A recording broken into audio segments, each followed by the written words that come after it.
नमस्कार दोस्तों, मेरा नाम श्रेयांश। आपका स्वागत है मेरे चैनल काला साया पर और आप सुन रहे हैं हॉरर कहानी। लेकिन दोस्तों, आप कहानी तो सुन लेते हैं लेकिन चैनल को सब्सक्राइब नहीं करते। इसलिए चैनल को सब्सक्राइब करके बेल आइकन को ऑल पर सेलेक्ट कर दें। साथ ही वीडियो को लाइक कर दें और साइड में हाइप का बटन जरूर दबाएं ताकि जिससे मैं इसी तरह की वीडियो आप तक पहुंचाता रहूं। दोस्तों, यह कहानी है विजय पांडेय की उत्तर प्रदेश के कानपुर जिले में रहते हैं। यह कहानी सच्ची घटना पर आधारित है। चलिए कहानी शुरू करते हैं विजय पांडेय के पॉइंट ऑफ व्यू से। मेरा नाम विजय पांडेय है, उम्र 34 साल। पिछले 12 सालों से मैं ट्रक चलाता हूं। लोग कहते हैं कि ट्रक ड्राइवर की जिंदगी सिर्फ लंबी सड़कों, ढाबों और थकाऊ यात्राओं में बीतती है। यह सच है, लेकिन इसके पीछे का अंधेरा, उसका डर और वो बातें जो कोई जुबान पर नहीं लाता, वो सिर्फ हम ड्राइवर जानते हैं। उस रात भी मैं अपने ट्रक नंबर UP 78 X9231 के साथ कानपुर से दिल्ली माल लेकर निकल रहा था। समय करीब रात के 1:10 बजे का था। हाईवे लगभग सुनसान था। दूर दूर तक सिर्फ स्ट्रीट लाइट्स की धुंधली रोशनी और सड़क के किनारे सूखे पेड़ जिनकी परछाइयां हवा में हिल रही थीं। मैंने स्टीयरिंग पर पकड़ मजबूत की, लेकिन मन में हल्की बेचैनी भी थी, क्योंकि ये रास्ता कानपुर इटावा दिल्ली हाईवे का एक हिस्सा पुराने किस्सों के लिए बदनाम था। कहते थे यहाँ रात को अजीब साए दिखते हैं और कई ट्रक ड्राइवर बिना वजह एक्सीडेंट कर चुके हैं। मैंने हमेशा इन बातों को ढोंग समझा था, लेकिन उस रात सब बदल गया। करीब 2:15 बजे मुझे नींद सी आने लगी। मैंने ट्रक को सड़क किनारे एक छोटे ढाबे पर रोका। वहां सिर्फ 2 और ट्रक खड़े थे। मैंने चाय का ऑर्डर दिया। ढाबे वाला बूढ़ा आदमी था जिसकी आंखों में थकान और अजीब डर सा था। उसने चाय देते हुए धीरे से कहा, भैया आज इस टाइम आगे मत निकलना। मैंने हैरान होकर पूछा, क्यों? हाईवे तो खाली है। वो कुछ पल चुप रहा, फिर बोला, खाली ही तो है, पर हर खाली जगह सुरक्षित नहीं होती। यहाँ 3 किलोमीटर आगे वो मोड़ है जहां आधी रात के बाद हादसे जरूर होते हैं। ड्राइवर कहते हैं सड़क पर औरत खड़ी मिलती है, सफेद साड़ी में, हाथ देती है लिफ्ट के लिए। जो रुक जाए वो कभी घर नहीं पहुंचता। मैंने हंसकर टाल दिया, बाबा आपने भी ये सब सुनी सुनाई बातें पकड़ ली हैं। देखना मैं इसी रास्ते से होकर जाऊंगा। बुजुर्ग की आंखों में डर और गुस्सा दोनों था। उसने बस इतना कहा, तो अल्लाह मालिक, याद रखना। मैंने रोका था। करीब 3 बजे मैंने फिर सफर शुरू किया। हाईवे और भी सुनसान हो चुका था। अचानक दूर रोशनी में एक परछाई दिखी। पहले लगा कोई यात्री होगा, लेकिन जैसे ही ट्रक पास आया मेरी रगों में खून जम गया। वो सचमुच एक औरत थी, बिल्कुल सफेद साड़ी में। उसके बाल बिखरे हुए थे, चेहरा झुका हुआ। वो हाथ उठाकर रुकने का इशारा कर रही थी। मेरे हाथ पैर कांप गए। याद आया ढाबे वाले की बात। मैंने जोर से एक्सीलरेटर दबाया। ट्रक उसकी तरफ से गुजर गया। मैंने शीशे में देखा, परछाई वहीं खड़ी थी, न हिली न भागी। मैंने गहरी सांस ली और खुद को समझाया, ये मेरी थकान है, आंखों का धोखा। लेकिन अगले ही पल मेरी धड़कनें रुक सी गईं, क्योंकि 3 किलोमीटर आगे वही औरत फिर से सड़क पर खड़ी थी। मैंने ब्रेक पर पैर रखने की हिम्मत नहीं की। दिल जोर जोर से धड़क रहा था। ये कैसे हो सकता है? अभी तो पीछे छोड़ा था इसे, फिर से आगे कैसे आ गई? मैंने ट्रक की स्पीड और बढ़ाई, लेकिन जैसे ही ट्रक उसके पास से गुजरा मेरी रूह कांप गई, क्योंकि इस बार वो औरत ट्रक में कूद कर चढ़ गई। मैंने रियर व्यू मिरर देखा, साफ दिखाई दे रहा था। वो पीछे वाले हिस्से में बैठी थी जहां आमतौर पर हम माल बांधते हैं। उसके बाल उड़ रहे थे और चेहरा अब भी नीचे झुका हुआ था। मैं पसीने से तरबतर हो गया। स्टीयरिंग हाथ से छूटने वाला था। कुछ मिनट तक मैं उसे अनदेखा करता रहा, लेकिन तभी ट्रक के अंदर से ठक ठक की आवाज आने लगी, जैसे कोई लोहे पर चोट कर रहा हो। मैंने रेडियो ऑन किया ताकि ध्यान बटे, लेकिन रेडियो अपने आप क्रैक क्रैक की अजीब आवाज करने लगा और फिर एक फुसफुसाती हुई महिला की आवाज सुनाई दी, रोक दो, रोक दो। मैंने रेडियो झट से बंद कर दिया। करीब 5 किलोमीटर बाद अचानक एक तेज मोड़ आया। मैंने हैंडल घुमाया ही था कि ट्रक अपने आप ब्रेक मारकर रुक गया। सामने सड़क के बीचों बीच वही औरत खड़ी थी, लेकिन इस बार उसका चेहरा ऊपर उठा हुआ था। चेहरे पर खून ही खून, आंखें गहरी लाल जैसे अंगारे। उसने ट्रक की हेडलाइट्स में मुझे सीधा देखा और फिर अचानक गायब हो गई। मैं हैरान परेशान ट्रक से उतरा। चारों तरफ सन्नाटा, ना कोई औरत ना कोई आवाज, लेकिन जमीन पर ताजा खून की बूंदें पड़ी थीं। मैं हक्का बक्का खड़ा था, तभी पीछे से किसी ने कंधे पर हाथ रखा। मैं डर के मारे उछल पड़ा। पीछे एक अजनबी आदमी खड़ा था, गहरी दाढ़ी, आंखों में अजीब चमक। उसने धीमी आवाज में कहा, तुमने उसे देख लिया है ना? वो औरत जिसे सब भूल जाते हैं, लेकिन वो किसी को भूलती नहीं। मैंने कांपती आवाज में पूछा, कौन थी वो? वो आदमी मुस्कुराया, जिसकी मौत यहीं ट्रक से हुई थी सालों पहले। अब हर रात ये साया उसी को ढूंढता है जिसने उसकी जिंदगी छीनी थी। उस अजनबी की बात सुनकर मेरी रीढ़ में सिहरन दौड़ गई। मैंने हकलाते हुए पूछा, सालों पहले क्या हुआ था यहां? वो आदमी चुपचाप सड़क के उस मोड़ की तरफ इशारा करने लगा। यहीं इसी मोड़ पर एक रात भारी बारिश हो रही थी। एक ट्रक ड्राइवर ने शराब पी रखी थी। उसने स्पीड कम नहीं की और ट्रक सीधा उस औरत पर चढ़ गया। उसका नाम था सविता। उसी रात उसकी मौत हुई, लेकिन उसकी आत्मा चैन से नहीं बैठी। मैंने कांपते हुए पूछा, लेकिन हर बार ड्राइवर क्यों? उस आदमी ने गहरी सांस ली। क्योंकि उसे लगता है हर ट्रक वाला वही है जिसने उसकी जान ली, इसलिए वो हर आने जाने वाले ट्रक को रोकती है, और जो भी रुक जाए वो जिंदा नहीं बचता। इतना सुनते ही मेरे कानों में फिर वही आवाज गूंजी, रोक दो, रोक दो। मैंने सिर घुमाया। हेडलाइट्स की रोशनी में साफ दिखाई दिया, सफेद साड़ी वाली औरत फिर से सड़क पर खड़ी थी, लेकिन इस बार वो मुझे देखकर मुस्कुरा रही थी। उसकी मुस्कान में इतना जर था कि मेरा खून जम गया। अजनबी आदमी बोला, अब वो तुम्हें देख चुकी है, अब या तो भागो या फिर उसका हिस्सा बन जाओ। मैं डर के मारे ट्रक की तरफ भागा और इंजन स्टार्ट किया। जैसे ही आगे बढ़ा, ट्रक अपने आप जोर जोर से हिलने लगा। स्टीयरिंग मेरे हाथ से खींच रहा था जैसे कोई और चला रहा हो। मेरे कानों में औरत की चीख गूंजी, रुक जा वरना तुझे भी कुचल दूंगी। मैंने पूरा दम लगाकर स्टीयरिंग सीधा किया और एक्सीलरेटर दबा दिया। ट्रक की स्पीड 90 100 110। पर अचानक शीशे में देखा, वो औरत मेरी कैबिन की खिड़की से झांक रही थी। उसका चेहरा खून से लथपथ, आंखें लाल और दांत किसी जानवर की तरह नुकीले। मैं चिल्लाया, बचाओ। लेकिन तभी याद आया, वो अजनबी आदमी। मैंने पीछे मुड़कर देखा, वो वहां था ही नहीं। ना उसका कोई निशान, ना पैर के निशान, जैसे वो खुद भी इस हाईवे की किसी आत्मा का हिस्सा था। ट्रक जैसे तैसे सीधा चल रहा था, लेकिन मेरे हाथ कांप रहे थे। सामने की सड़क पर धुंध और घना अंधेरा था। उस औरत की लाल आंखें अब भी शीशे से झांक रही थीं। मैंने हिम्मत करके आंखें बंद की और बुदबुदाया, हे भगवान, मुझे बचा लो। अचानक ट्रक की खिड़की से ठंडी हवा का झोंका आया। जब आंख खोली तो वो औरत गायब थी। मैंने चैन की सांस ली, लेकिन सुकून ज्यादा देर का नहीं था।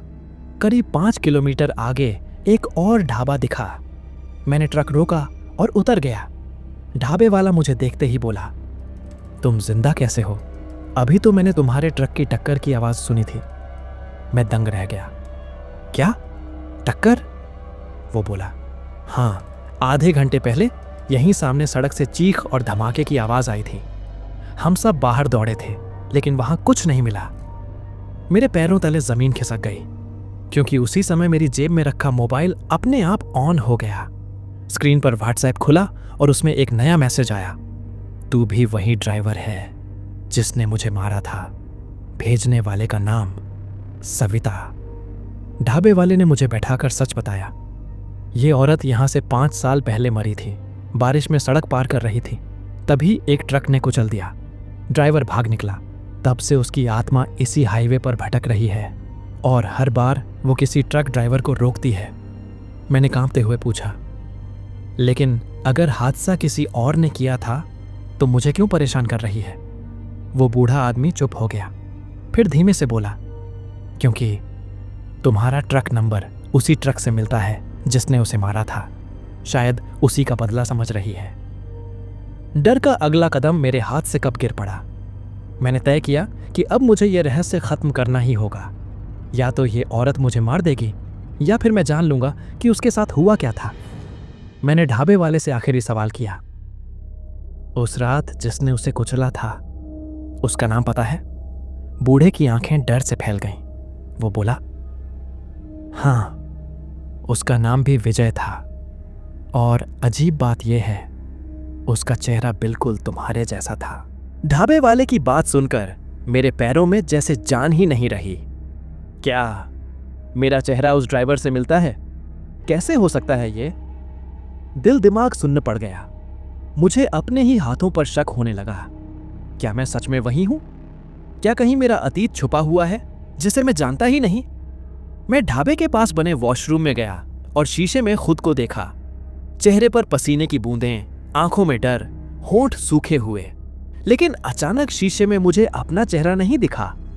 उसकी जगह वही औरत सविता खड़ी थी। चेहरे पर खून, आंखें लाल और होंठों पर एक डरावनी मुस्कान। उसने धीरे से कहा, तू भाग नहीं सकता विजय, तूने मुझे मारा था और अब बारी तेरी है। मैंने जोर से चिल्लाया और शीशा तोड़ दिया।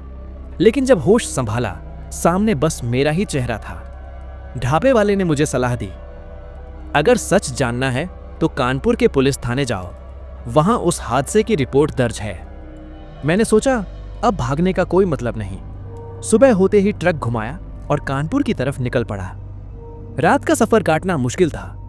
हर मोड़, हर पेड़, हर साया मुझे उसी औरत जैसा लग रहा था। सुबह करीब 10 बजे मैं पुलिस थाने पहुंचा।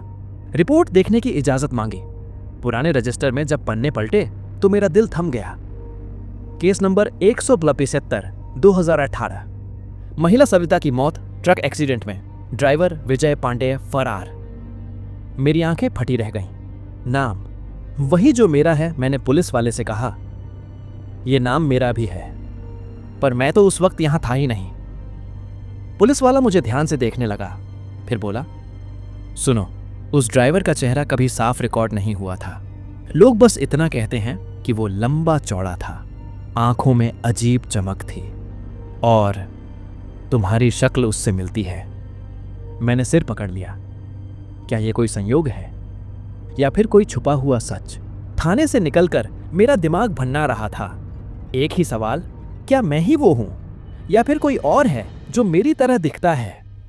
मैंने ट्रक किनारे लगाया और थोड़ी देर आंखें मूंद दी। तभी अचानक किसी ने दरवाजा खटखटाया। खोला तो सामने एक बूढ़ा पुलिस वाला खड़ा था। उसने कहा, तुम्हारा नाम विजय पांडे है? मैंने घबराकर हां कहा। वो कुछ देर मुझे घूरता रहा और बोला, तुम्हारा चेहरा देखकर पुराना केस याद आ गया। 5 साल पहले जो ड्राइवर भागा था वो भी ऐसे ही दिखता था, लेकिन एक फर्क है। मैंने तुरंत पूछा, क्या फर्क? उसने धीमी आवाज में कहा, उसके दाएं गाल पर गहरा निशान था, जैसे जलने का दाग। मैंने राहत की सांस ली। तो फिर वो मैं नहीं था। लेकिन बूढ़े ने सिर हिलाया, सावधान रहो, उस हादसे की फाइलें गायब हो गई हैं। शायद कोई नहीं चाहता कि सच बाहर आए। मेरे रोंगटे खड़े हो गए, क्योंकि उसी वक्त मेरे ट्रक की खिड़की पर खून से भरा हाथ थप थप करने लगा। मैंने मुड़कर देखा। वो औरत खड़ी थी। उसकी आंखें अब भी जल रही थीं, लेकिन उसके चेहरे पर आंसू बह रहे थे। उसने कहा, निशान हो या ना हो, मेरे लिए हर विजय वही है। मैं ट्रक स्टार्ट करने लगा, लेकिन स्टीयरिंग अपने आप घूम गया। ट्रक अपने आप रिवर्स में चल पड़ा। पीछे सड़क नहीं थी, बल्कि सीधा खाई थी। मैंने पूरी ताकत से ब्रेक दबाए, लेकिन पैर जैसे जकड़ गया था। औरत की आवाज गूंज रही थी, आज तुझे वही दर्द दूंगी जो मैंने सहा था। ठीक उसी वक्त सामने सड़क पर वही अजनबी आदमी दिखा जिसे मैंने पहली बार देखा था। उसने हाथ उठाकर इशारा किया, मत डर, यह सच से भागने का वक्त नहीं। ट्रक अचानक रुक गया। औरत का चेहरा गायब हो गया। मैं पसीने से तरबतर हो गया।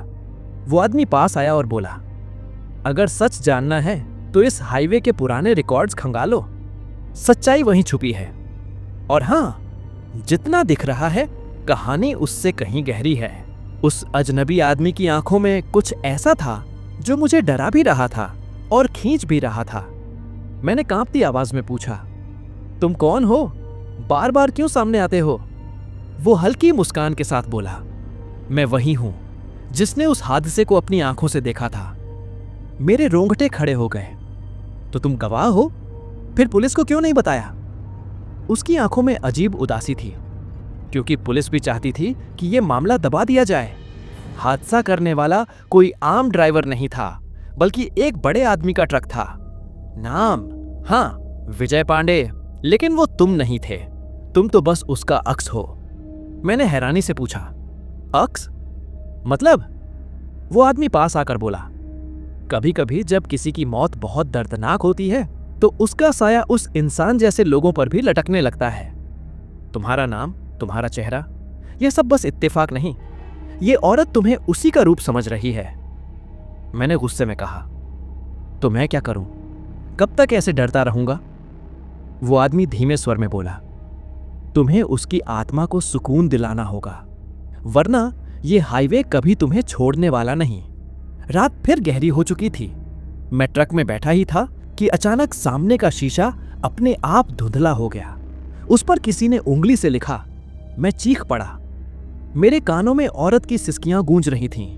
वो मेरे ठीक पास बैठी थी, बाल बिखरे, आंखों में खून, लेकिन चेहरे पर दर्द। उसने रोते हुए कहा, मैं बस सड़क पार कर रही थी, क्यों कुचला मुझे? मैंने कांपते हुए कहा, मैंने नहीं किया, कसम से मैंने नहीं किया। अचानक वो अजनबी फिर प्रकट हुआ। उसने औरत से कहा, ये वही नहीं है जिसने तुझे मारा, पर अगर तू इसे छोड़ेगी नहीं तो ये भी तुझ जैसा भटकता रहेगा। औरत की चीख आसमान फाड़ देने वाली थी। सड़क पर बिजली चमकी। हवा का जोर इतना बढ़ा कि ट्रक हिलने लगा। फिर सड़क पर बिजली की चमक और औरत की चीख ने पूरा माहौल डरा दिया था। मेरी सांसें अटक रही थीं। तभी वो अजनबी आदमी मेरे पास आया और बोला, अब वक्त है तुझे सच दिखाने का। उसने अपना हाथ मेरी आंखों पर रखा। अचानक सब कुछ बदल गया। मेरे सामने वही सड़क थी, वही मोड़, लेकिन माहौल बरसात का था। बारिश मूसलाधार हो रही थी। सड़क पर वही औरत सविता भाग रही थी। उसके पीछे एक ट्रक तेज रफ्तार से आ रहा था। मैंने ध्यान से देखा। ट्रक के अंदर बैठा ड्राइवर चेहरा छुपाए शराब पी रहा था। जब उसने सिर घुमाया तो मैं दंग रह गया। वो आदमी हूबहू मेरी तरह दिखता था, लेकिन उसके दाएं गाल पर गहरा जले का निशान था। सविता चिल्लाई, रुको रुको, लेकिन ट्रक ने स्पीड कम नहीं की। पल भर में उसके शरीर से टकराकर उसे सड़क पर गिरा दिया। खून चारों तरफ फैल गया। मैं कांपते हुए खड़ा था, जैसे खुद उस पल को जी रहा हूं। अजनबी आदमी ने धीमी आवाज में कहा, यह था असली गुनहगार।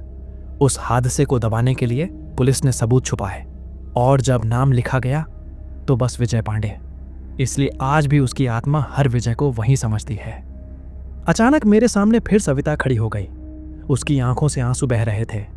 उसने मुझसे कहा, अगर तू वही नहीं है तो मेरा कातिल कौन है? मैंने कांपते हुए जवाब दिया, वो आदमी जिसके गाल पर जलने का निशान था। सविता चीख पड़ी। उसकी चीख इतनी तेज थी कि मेरे कान सुन्न हो गए। अजनबी ने मेरे कान में कहा, वो ड्राइवर आज भी जिंदा है और यहीं कहीं छुपा हुआ है। जब तक वो पकड़ा नहीं जाएगा ये आत्मा कभी चैन से नहीं जाएगी। मैंने पूछा, तो मुझे क्या करना होगा? वो बोला, तुझे उसे ढूंढना होगा और सविता की आत्मा के सामने लाना होगा, तभी यह सिलसिला खत्म होगा। सविता की आत्मा की चीख अब भी मेरे कानों में गूंज रही थी। उसकी आंखों में सिर्फ एक सवाल था, उसका कातिल कहाँ है? मैंने ट्रक फिर स्टार्ट किया और उस अजनबी से पूछा, कहाँ ढूंढूं उसे? इतने सालों बाद कोई कैसे मिलेगा? वो आदमी बोला, वो अब भी यहीं है, इस हाईवे से बंधा हुआ, क्योंकि मौत के वक्त उसके ट्रक से बदबूदार शराब गिरी थी। उसी गंध के सहारे वो इस रास्ते पर आता है। मैंने ट्रक बढ़ाया और कान चौकन्ने रखे। सड़क पर सन्नाटा था, बस हवा के झोंके और ट्रक का इंजन। अचानक पीछे से किसी और ट्रक की भारी गड़गड़ाहट सुनाई दी। मैंने शीशे में देखा, एक काला ट्रक बड़ी स्पीड से मेरी तरफ बढ़ रहा था। उसके हेडलाइट्स नहीं जल रहे थे, सिर्फ धुंधली परछाई दिख रही थी। जैसे जैसे वो ट्रक पास आया, मेरे नथुनों में वही बदबूदार सस्ती शराब की गंध भर गई। मेरे दिल की धड़कन तेज हो गई। क्या ये वही है? अजनबी आदमी ने धीरे से कहा। हाँ, यही है वो असली गुनहगार।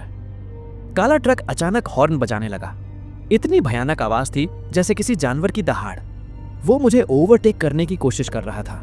मैंने एक्सीलरेटर दबाया, लेकिन मेरा ट्रक भारी था। अचानक वो काला ट्रक मेरे बिल्कुल बराबर आ गया। ड्राइवर की खिड़की खुली। मैंने देखा, उसके दाएं गाल पर वही जले का निशान था।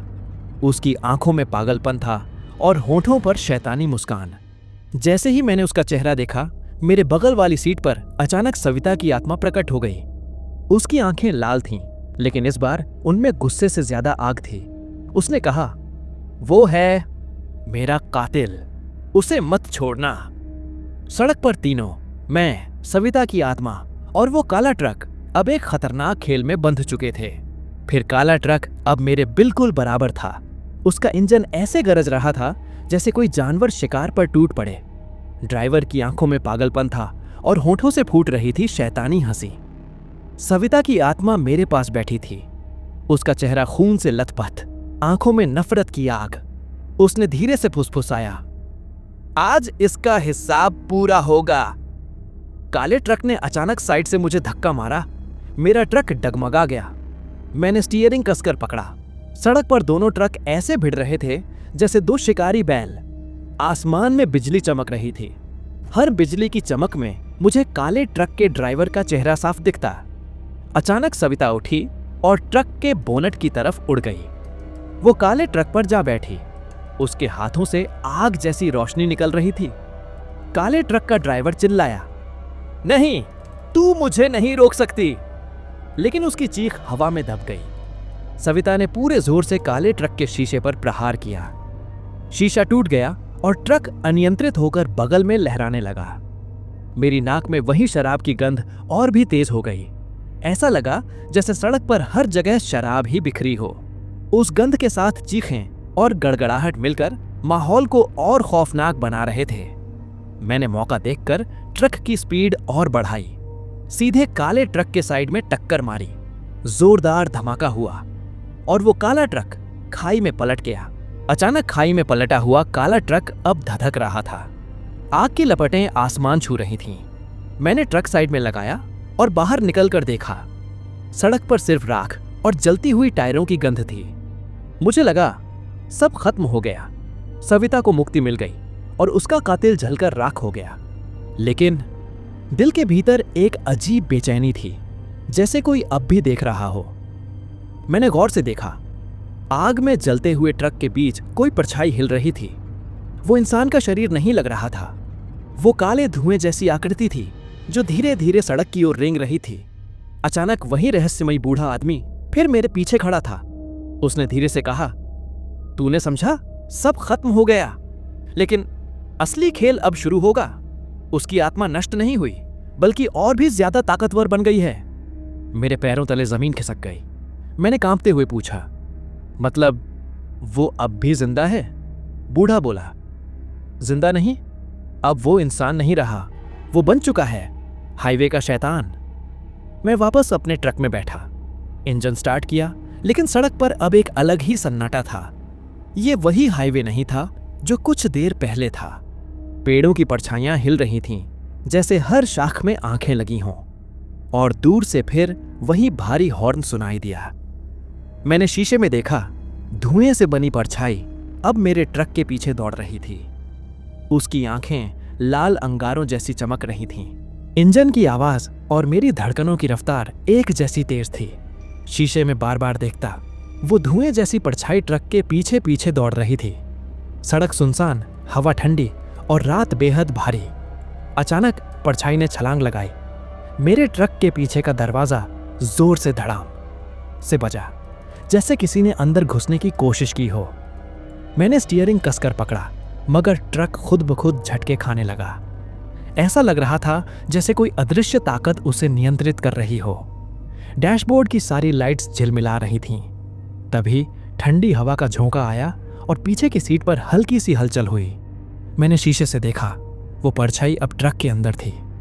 परछाई धीरे धीरे इंसानी शक्ल लेने लगी। वही जलता हुआ चेहरा, वही पागल मुस्कान, लेकिन इस बार उसकी आंखें सिर्फ आंखें नहीं बल्कि अंगारे थीं। उसने फुसफुसाकर कहा, तूने मुझे जलाया, अब मैं तुझे जिंदा नहीं छोड़ूंगा। मैंने हिम्मत करके एक्सीलरेटर दबाया। ट्रक तेज रफ्तार से भागा, लेकिन वो परछाई मेरी गर्दन पकड़ने लगी। उसका हाथ धुएं जैसा था, मगर उसमें ऐसी ठंडक थी कि मेरी सांसें जमने लगीं। मैंने एक हाथ से स्टीयरिंग पकड़ा और दूसरे हाथ से उसे हटाने की कोशिश की। तभी ट्रक के हेडलाइट्स सामने से आने वाले पुराने मंदिर पर पड़ी। मंदिर टूटा फूटा था, मगर उसके ऊपर लगी घंटी चमकने लगी, जैसे किसी ने भीतर से आग जलाई हो। परछाई अचानक पीछे हट गई। उसने चिल्लाकर कहा, नहीं, वहां मत जा। मैंने ट्रक को जबरदस्ती उस पुराने मंदिर के सामने रोका। इंजन बंद होते ही चारों तरफ सन्नाटा छा गया। सिर्फ हवा में झूलती घंटी की टन टन की आवाज सुनाई दे रही थी। पीछे देखा तो वो परछाई दरवाजे के बाहर ठिठक गई। उसकी आंखों में डर पहली बार साफ दिख रहा था। उसने गुर्राकर कहा, यह जगह मेरी कैद है, तू अंदर नहीं जा सकता। मैंने हिम्मत जुटाई और भीतर कदम रखा। दीवारों पर कालिख जमी थी, जैसे सालों से किसी ने पूजा न की हो। फर्श पर टूटी मूर्तियां, बिखरे फूल और राख पड़ी थी। मंदिर के बीचों बीच एक बड़ा पत्थर रखा था, जिस पर लाल सिंदूर फैला हुआ था। उस सिंदूर पर खून के धब्बे भी नजर आ रहे थे। अचानक वो बूढ़ा आदमी फिर मेरे बगल में खड़ा हो गया। उसकी आवाज गहरी और भारी थी। यही हुआ था सब। यही वो जगह है जहां उसने अपनी पहली हत्या की थी। उसने इस मंदिर में कसम खाई थी कि जब तक उसकी शराब और उसका ट्रक इस हाईवे पर है, वो मौत बांटता रहेगा। मेरे रोंगटे खड़े हो गए। मतलब ये सिर्फ एक हादसों का इलाका नहीं था, बल्कि एक शापित जगह थी। मंदिर की बात पूरी होते ही परछाई दरवाजे पर और भयानक रूप में प्रकट हुई। उसका शरीर अब और बड़ा हो चुका था। उसने दहाड़ते हुए कहा, यह मेरी धरती है, यहां से कोई जिंदा नहीं जाएगा। हवा अचानक और ठंडी हो गई। दीवारों पर लगी राख उड़कर मेरे चारों तरफ घूमने लगी। मैंने घबराकर ऊपर देखी। वो घंटी अब तेज आवाज में अपने आप बजने लगी। हर ध्वनि के साथ परछाई पीछे हटती जा रही थी। बूढ़ा आदमी बोला, ये घंटी ही इसकी कमजोरी है। अगर तूने इसे पूरे जोर से बजा दिया तो ये यहीं हमेशा के लिए बंध जाएगा। मंदिर के भीतर ठंडी हवाएं चीख रही थीं। घंटी अपने आप हिल रही थी। हर ध्वनि परछाई को पीछे धकेल रही थी, लेकिन उसका गुस्सा बढ़ता जा रहा था। वो गुर्राई, तू सोचता है मुझे एक घंटी रोक देगी? मैंने दर्जनों जानें ली हैं, तेरी भी लूंगा। उसकी आवाज मंदिर की दीवारों से टकराकर 100 गुना भयानक हो चुकी थी। मैंने नजर ऊपर डाली। घंटी काफी ऊंचाई पर थी और वहां तक पहुंचने के लिए टूटी फूटी सीढ़ियां थीं। मैंने कदम बढ़ाया, मगर उसी पल परछाई दीवारों से निकलकर मेरे सामने आ गई। उसने अपना धुआं सा हाथ फैलाकर मेरा रास्ता रोक लिया। जैसे जैसे वो पास आती, मेरी सांसें जमने लगतीं। हड्डियों तक ठंड उतर रही थी। मैंने हिम्मत करके ट्रक की चाबी जेब से निकाली। धातु की चमक देखते ही परछाई एक पल को पीछे हटी। शायद उसे धातु की कोई कमजोरी थी। मैंने मौका देखकर दौड़ लगाई और सीढ़ियों पर चढ़ना शुरू कर दिया। परछाई पीछे से गड़गड़ाहट जैसी आवाज करती हुई चढ़ने लगी। सीढ़ियां झरझर थीं। एक लकड़ी की पायदान मेरे वजन से टूट गई और मैं लटक गया। नीचे देखा तो परछाई मेरा पैर पकड़ने ही वाली थी। दिल जोर से धड़क रहा था। मैंने जान बचाने के लिए पूरी ताकत लगाई और ऊपर की तरफ झूलकर पहुंच गया। अब मैं घंटी के बिल्कुल सामने था। हाथ बढ़ाया ही था कि परछाई दीवार से निकलकर मेरे ठीक सामने प्रकट हो गई। उसकी आंखें अंगारे जैसी चमक रही थीं। उसने फुसफुसाकर कहा, बजा कर देख और तू यहीं हमेशा के लिए कैद हो जाएगा। मैं घंटी के ठीक सामने खड़ा था। परछाई मेरे चारों ओर धुएं का चक्रवात बनाकर घूम रही थी। उसकी आंखों से लाल रोशनी निकल रही थी और हर सांस के साथ मेरा सीना और भारी होता जा रहा था। उसने गरज कर कहा, बजा अगर हिम्मत है, मगर याद रख, तू बजाएगा तो इस मंदिर से कभी बाहर नहीं जा पाएगा। मेरे हाथ कांप रहे थे, लेकिन दिल के अंदर से आवाज आई, अगर आज इसे नहीं रोका तो ये और मासूमों की जान लेगा। मैंने पूरी ताकत जुटाई और हाथ उठाकर घंटी को पकड़ लिया। जैसे ही मेरी उंगलियां घंटी को छुईं, ठंडी बिजली मेरे शरीर में दौड़ गई। लग रहा था जैसे मौत मेरे सामने खड़ी हो। परछाई चीखी और मेरे ऊपर झपट्टी। उसने मेरी गर्दन पकड़ ली। सांस रुक रही थी, आंखों के सामने अंधेरा छाने लगा। लेकिन उसी पल मुझे याद आया, सविता की वो लाल आंखें, उसकी आखिरी चीख और उसका मुझे न्याय दिला देना। उस याद ने मुझे नई ताकत दी। मैंने पूरी ताकत से घंटी झुला दी। घंटी की आवाज इतनी तेज थी कि मंदिर की दीवारें हिल गईं। परछाई की चीख उस आवाज में घुल गई। वो कांपने लगी। उसका शरीर धुएं से राख बनने लगा।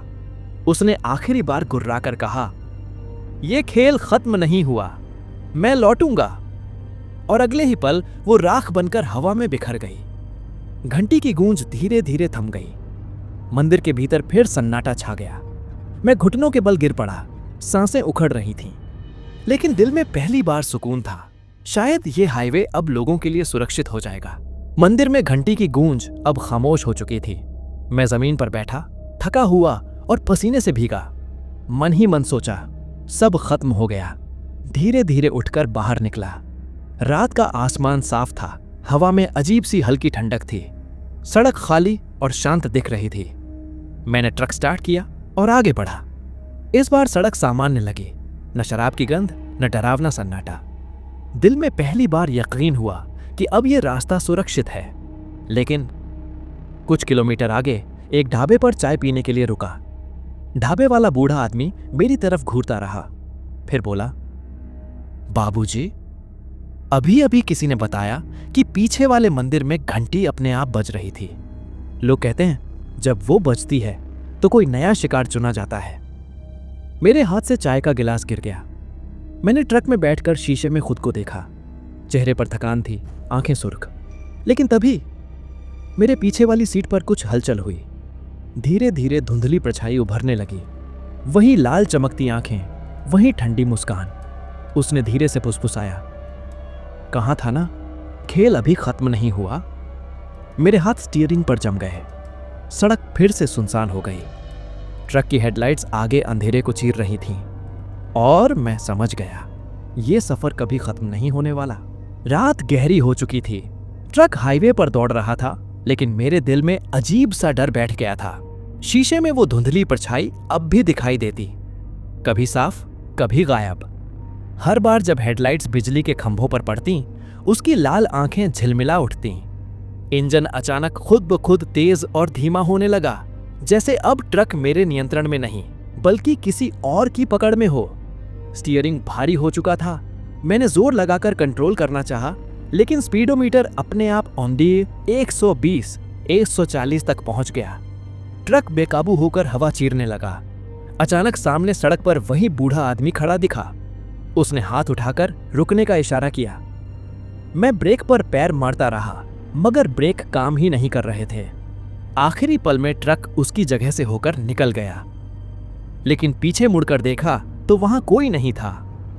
ट्रक के केबिन में अचानक ठंडी हवा भर गई। मेरे कानों के पास किसी ने फुसफुसाया, अब तू मेरा हिस्सा है। तेरा ट्रक, तेरी सांसें, सब कुछ मेरा। मैं कांप उठा। गर्दन घुमाई तो परछाई ठीक बगल वाली सीट पर बैठी थी। उसकी मुस्कान और भी चौड़ी थी। ट्रक बेकाबू होकर हाईवे पर दौड़ रहा था। गियर अपने आप बदल रहे थे, हॉर्न अपने आप बज रहा था। ऐसा लग रहा था जैसे अब मैं ड्राइवर नहीं, सिर्फ एक यात्री हूं। बगल में बैठी परछाई धीरे धीरे और ठोस रूप लेने लगी। उसका चेहरा अब साफ दिख रहा था। जलती हुई खाल, लाल आंखें और होंठों पर वही शैतानी हंसी। उसने कहा, तूने सोचा था मुझे मिटा देगा, अब तू और ये ट्रक मेरी रूह के साथ हमेशा दौड़ते रहोगे। मैंने खिड़की से बाहर देखा। हैरानी की बात यह थी कि सड़क पर वही मोड़ बार बार आने लगे, जैसे मैं किसी गोल गोल रास्ते में फंस गया हूं। घड़ी पर नजर डाली, सुइयां अटकी हुई थीं, समय रुक चुका था। ये हाईवे अब एक अनंत कैद खाना बन गया था। मैंने जेब से हनुमान चालीसा की छोटी सी किताब निकाली, जो हमेशा स्वर में साथ रखता था। जैसे ही पढ़ना शुरू किया, परछाई तड़पने लगी। उसने चीखते हुए कहा, ये शब्द यहां मत बोल, वरना तुझे अभी यहीं खत्म कर दूंगा। लेकिन मैं रुकने वाला नहीं था।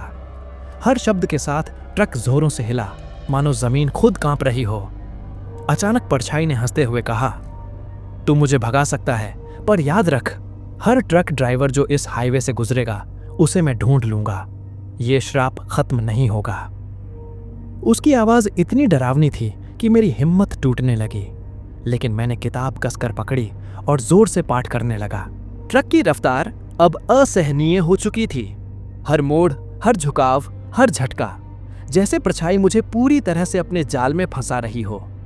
मैंने किताब को और जोर से पकड़ लिया और उच्च स्वर में पढ़ना शुरू किया। शब्द निकलते ही ट्रक धीरे धीरे हिलना बंद करने लगा। परछाई चीखती रही, उसकी लाल आंखें धुंधली होने लगीं। जैसे ही मैं पाठ पूरा किया, घंटी की तरह तेज आवाज हुई। परछाई पीछे हट गई और ट्रक अचानक ठहर गया। मैं कांपते हुए ड्राइविंग सीट पर बैठा, सांस थमती हुई। वो बूढ़ा अजनबी आदमी सामने प्रकट हुआ। उसने कहा, तूने जीत लिया, लेकिन याद रख, ये हाईवे हमेशा खतरे से भरा रहेगा। सिर्फ एक गाइडलाइन के जरिए ही कोई सुरक्षित निकल सकता है। मैंने देखा कि परछाई अब पूरी तरह हवा में घुल गई थी, लेकिन उसके पीछे कुछ लाल धुएं की लकीरें सड़क पर बनी हुई थीं, जैसे किसी ने लिखा हो, मैं लौटूंगा। मैं समझ गया, ये हाईवे शापित है। आज मैं सुरक्षित हूं, लेकिन अगली रात अगला ड्राइवर, वही खतरनाक साया फिर प्रकट होगा। ट्रक फिर अपने रास्ते पर दौड़ पड़ा, मगर अब मैं सतर्क था। हर मोड़, हर सड़क पर नजरें गड़ाए, क्योंकि अब मैं जान गया हूं, इस हाईवे पर कोई भी अकेला सुरक्षित नहीं है। दोस्तों, आपको यह कहानी कैसी लगी? कमेंट बॉक्स में कमेंट करके जरूर बताएं और अपना नाम और पता कमेंट बॉक्स में बताएं, जिससे मैं आपका अगली वीडियो में नाम ले सकूं। साथ ही वीडियो को लाइक और चैनल को सब्सक्राइब करें, जिससे आपकी और हमारे नजदीकी बढ़ जाएगी और फिर मेरी वीडियो आप तक आसानी से पहुंच जाएगी। मुझे और इस कहानी को यहां तक सुनने के लिए आपका बहुत बहुत धन्यवाद। चलिए, अब मैं उन लोगों के नाम लेता हूं जिन्होंने पिछले स्टोरी सुनकर अपना नाम और पता बताया था। पहले हैं राकेश सिंह झारखंड से, मुकेश अंसारी रायबरेली उत्तर प्रदेश से, राधिका मिश्रा मध्य प्रदेश से, सुमित वर्मा मध्य प्रदेश से, आलोक सिंह राजस्थान से, प्रिया ठाकुर बिहार से, रोहित यादव बिहार से, संदीप काठमांडू नेपाल से, कुलविंदर सिंह लुधियाना पंजाब से, श्रद्धा मिश्रा मुंबई से, डीके चौधरी मध्य प्रदेश जबलपुर से, अनीता मध्य प्रदेश ग्वालियर से, राजू भाई मुंबई से, गणेश तिवारी हरियाणा से, लक्ष्मी राठौर बंगाल से, उमा शर्मा बंगाल से, सूरज सिन्हा गुजरात से, प्रदीप अंसारी गीता अंसारी, राहुल अंसारी जम्मू कश्मीर से और सबसे लास्ट में श्रेया राजवंशी मध्य प्रदेश कटनी से। दोस्तों, मैंने पूरी कोशिश की है कि किसी का भी नाम ना छूटे। साथ ही जिसका नाम छूट गया है वह इस वीडियो में कमेंट कर दे, उसका नाम अगली वीडियो में ले लिया जाएगा।